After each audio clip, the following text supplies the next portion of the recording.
జగన్మోహన్ రెడ్డి గారిని హిందువు కాదని విధంగా ప్రజల్లో అపోహలు కలిగించాలని చెప్పి దుర్మార్గమైనటువంటి ఆరోపణ చేశాడు చంద్రబాబు నాయుడు గారు. ఇది నీచమైనటువంటి నికృష్టమైనటువంటి ఆలోచన. అఖిలాండ కోటి బ్రహ్మాండ నాయకుడైనటువంటి వెంకటేశ్వర స్వామి ప్రసాదం అంటే అది మహాప్రసాదం అంటారు. దాన్ని లడ్డును ఎక్కడ ఎవరూ చేయలేరు, అంత మధురమైనటువంటి లడ్డు.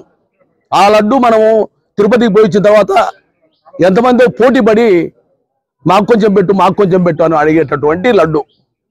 అలాంటి లడ్డు పైన ఈరోజు భక్తుల్లో వ్యతిరేకత కల్పించినటువంటి చంద్రబాబు నాయుడుకు జ్ఞానం ప్రసాదించాలని చెప్పి దేవుణ్ణి ఇక్కడ ప్రార్థించడం జరిగింది.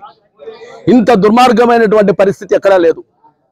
నిపుణులు చెప్తా ఉన్నారు, లడ్డులో ఇతరుల కొవ్వు కానీ ఏదైనా కలిపితే బురుగు వస్తుందని చెప్పి, లేకపోతే స్మెల్ వస్తుంది, ఖచ్చితంగా తెలుస్తుంది అని చెప్పి. నేనైతే తిరుమల వెంకటేశ్వర స్వామికి పరమ భక్తుడిని.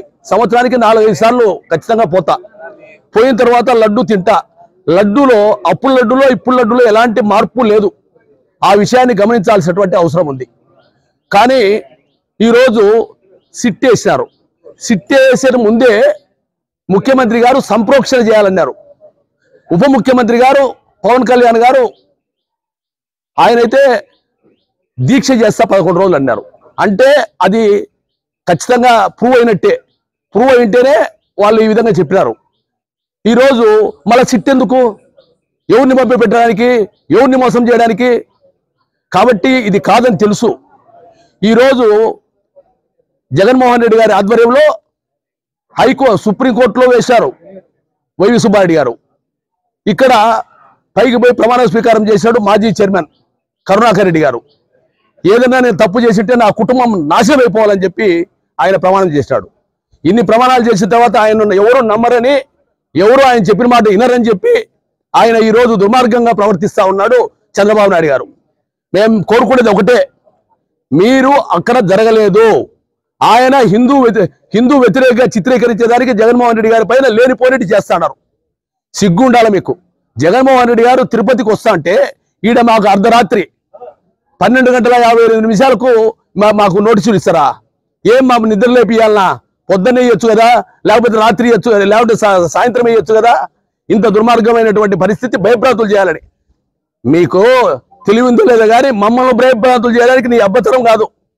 మేం భయపడతామా? మాకు ఉండేది ధైర్యం. ధైర్యాన్ని మా దగ్గర నుంచి ఎవరు చేయలేరు. బాల్ను కింద ఎంత వేగంగా కొడితే ఎంత పైకి ఏ విధంగా లేస్తుందో ఆ విధంగా వైసీపీ ప్రతి కార్యకర్త, ప్రతి నాయకుడు మీకంత తెలుస్తారు. కాబట్టి ఎన్ని కాదు, అఖిలాండ కోటి బ్రహ్మాండ నాయకుడికి అన్యాయంగా చేసినటువంటి చంద్రబాబు నాయుడు గారు సర్వనాశనం అయిపోయేటటువంటి పరిస్థితి గ్యారంటీ. ఈరోజు మనం అందరం కూడా కోరుకునేది ఒకటే, ఈరోజు ప్రార్థన చేసింది కూడా ఒకటే. ఎవరైతే మేము అన్యాయం చేసినా, వాళ్ళు అన్యాయం చేసినా సర్వనాశనం కావాలని చెప్పి మేము కోరుకున్నాం. వాళ్ళని నాశనం అయిపోవాలని చెప్పి మేము కోరుకున్నాం. అఖిలాండ కోటి బ్రహ్మాండ నాయకునికి ఆ అన్యాయం చేసేవాడు ఎవ్వడు ఇంతవరకు బతకలే, ఎవరు న్యాయం చేయలే.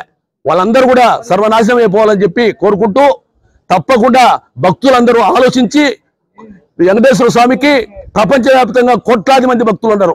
అందరూ ఆలోచించి ఇలాంటి దుస్తులకు, దుర్మార్గులకు శిక్ష వేయాలని చెప్పి మనస్ఫూర్తిగా కోరుకుంటా ఉన్నా.